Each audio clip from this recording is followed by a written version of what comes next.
Assalamualaikum dan salam sejahtera, bersama saya Dia Alisha binti Amir, wartawan TV PSS anda pada hari ini. Jadi sekarang kami berada di Universiti Teknikal Malaysia Melaka sempena program International Research and Innovation Engineering Day iRadiate 2026. Jadi mari kita saksikan liputan kami.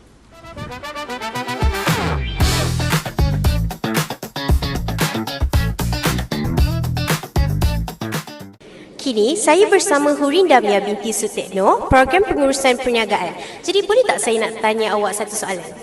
Okey.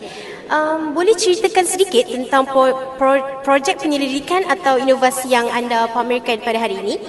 Pada hari ini, saya dan kawan-kawan saya membuat sate tempe dan kuah kacang gajus. Okey. Sate tempe ni kita orang buat sebab adanya orang yang tak makan protein haiwan, lepas tu dia pun nak diet, so dia boleh makan sate tempe kita orang ni. Okey, sate tempe kami ni dia kurang kalori, so orang yang nak diet boleh makan. Itu sahaja daripada saya, terima kasih.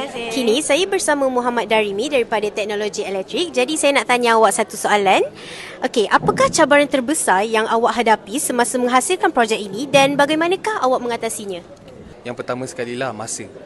Yang kedua adalah kewangan. Yang ketiga informasi. Cara saya mengatasinya adalah dari segi masa, saya perlu korbankan masa rehat saya, iaitu masa selepas kelas saya untuk siapkan projek ni.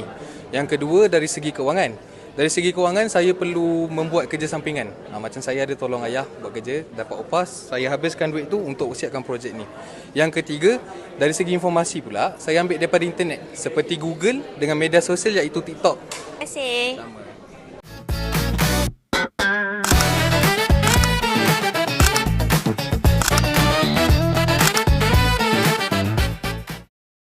Sekarang, saya bersama Abang Afiq Amna iaitu Ketua Kumpulan 8. Tanya kerana menjadi Winner Integrated Design Project. Jadi, hari ini saya nak tanya abang-abang semua, apakah sebenarnya inovasi yang abang hasilkan pada hari ini? EMG Best Motion Sensing for Robotic Prosthetic Hand. Okay, inovasi yang kami lakukan adalah kami melakukan tangan robot yang menggunakan sensing otot dengan kualiti yang agak murah. Kualiti yang murah. Kami menggunakan 3D printing dan EMG sensing. So robot tu boleh bergerak dengan sempurna. Terima kasih. Kini saya bersama Profesor Madya Dr. Muhammad Fani bin Sulaiman, Dekan Fakulti Teknologi dan Kejuruteraan Elektrik UTM. Jadi Prof, saya ingin mengetahui pada pandangan Prof, bagaimanakah program seperti ini dapat membantu melahirkan generasi yang lebih inovatif dan berfikiran secara kreatif? Okey, terima kasih. Soalan yang baik. Program ni, program inovasi ni dia bukan bersifat statik lah. Dia membina peribadi dan sebagainya. Satu, nak membina peribadi unggul tu nak berani ke depan kan, nak bercakap bila ditanya. Dua adalah dari segi teknikal. Bila inovasi dia melibatkan teknikal kan, peralatan, teknologi dan sebagainya. So pengetahuan dengan teknologi ni kalau ada boleh dibawa ke masa hadapan, dia menjadikan seorang tu lebih unggul lah kan. So program-program seperti ini kita nak pupuk inovasi dan mindset inovasi tu nak bawa ke masa hadapan itu. Bukan setakat berhenti kat sini tapi bawa ke hadapan. Okay. Soalan yang kedua dan yang terakhir, apakah harapan Prof terhadap para peserta dan masa depan bidang penyelidikan serta inovasi di Malaysia ni?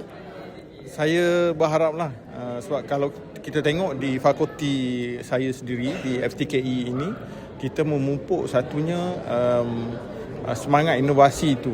Dalam inovasi itu terhasillah satu ciptaan membawa kepada kebaikan manusia sejagat kan, bila produk itu diguna pakai dan sebagainya. So hasrat saya lah untuk di Malaysia ini, anak-anak muda bila dia terlibat dengan inovasi, dia lebih kreatif. Bukan setakat dia nak kreatif nak menyelesaikan masalah berkaitan dengan teknologi, tapi masalah berkaitan dengan sosial. Dia lebih kreatif macam mana nak menyelesaikan masalah keluarga di masa hadapan dan sebagainya. Dia bawa kepada satu masyarakat. Bila dia masyarakat itu inovatif dan kreatif, dia boleh menyelesaikan banyak masalah dengan kaedah yang bagus dan boleh menimbulkan keharmonian yang kekal pada masyarakat. Itu yang sangat penting lah. Okay, terima kasih Prof. Jadi itu sajalah liputan kami pada hari ini. Terima kasih kerana sudi menonton. Harap anda semua tertarik. Terima kasih. Bye.